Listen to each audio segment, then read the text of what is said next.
Bonjour, je suis André Area, professeur de sociologie à l'Université libre de Bruxelles. Les étudiants, en termes d'engagement social, je pense, investissent beaucoup dans l'enseignement. Ils sont encore dans l'enseignement et ils s'investissent beaucoup, notamment, je pense, dans l'enseignement secondaire et un peu aussi dans l'enseignement primaire, au moins autour de l'ensemble des programmes d'accompagnement et d'aide scolaire aux élèves dans l'enseignement secondaire et dans l'enseignement primaire. Et je crois que c'est un investissement qui est vraiment très important de leur part.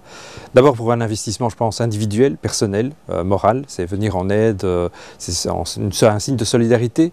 qu'ils peuvent manifester auprès des différentes personnes et de jeunes par rapport auxquels d'ailleurs ils peuvent s'identifier dans leur propre expérience. Et puis je pense que c'est aussi un engagement proprement politique, puisque d'une certaine manière c'est un peu leur contribution, leur pierre à une démocratisation des études un peu défaillante, puisqu'à la même temps, on sait bien que l'enseignement permet de la promotion sociale et scolaire des élèves, mais on sait aussi que c'est un système de sélection qui conduit à certains à être écartés de l'enseignement scolaire. Et ceux qui viennent en aide, je pense, le font aussi avec cette idée qu'ils adhèrent complètement à l'idée de la démocratisation des études, mais ils savent aussi qu'elle a un peu failli d'une certaine manière. Et leur aide, c'est une contribution personnelle et engagée pour essayer de maintenir ou même de restaurer cette idée de démocratisation des études. Il y a plusieurs initiatives, il y en avait au moins une qui est très importante à l'ULB, qui est celle autour de la SBL Scola, qui est une ancienne idée lancée par certains membres ici, notamment Ahmed Medoun à l'ULB, qui s'appelait le tutorat, et qui était vraiment une idée, je dirais, d'une certaine manière relativement simple au départ, qui était de permettre à des étudiants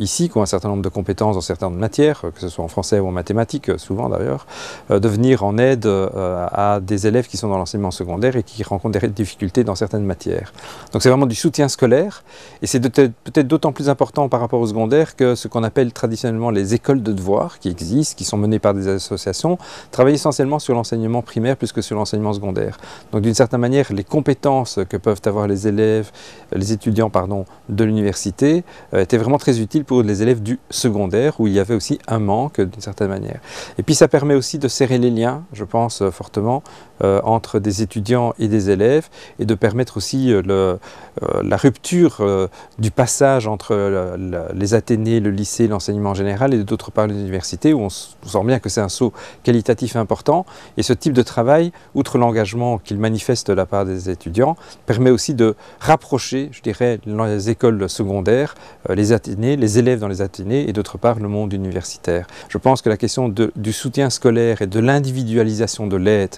que les tests PISA nous démontrent être l'élément central de la réussite qu'on voit dans les pays scandinaves devrait être menée aussi dans le cadre belge par exemple, en essayant d'internaliser mieux, d'accepter mieux à l'intérieur des écoles de l'enseignement secondaire que des étudiants dans le cadre de programmes soutenus par les universités et avec l'aide des écoles secondaires, puissent venir en aide de manière continue à l'intérieur des écoles. Donc je pense que ça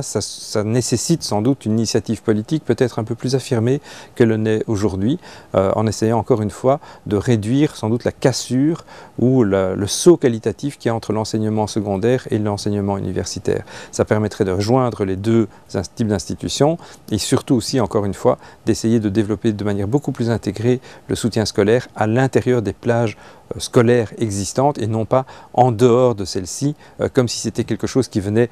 tout à fait en dehors, sur base simplement d'une aide volontaire. Parce qu'encore une fois, je pense que les expériences internationales nous démontrent bien que le soutien scolaire individualisé est un élément central et important pour la réussite scolaire des élèves aujourd'hui.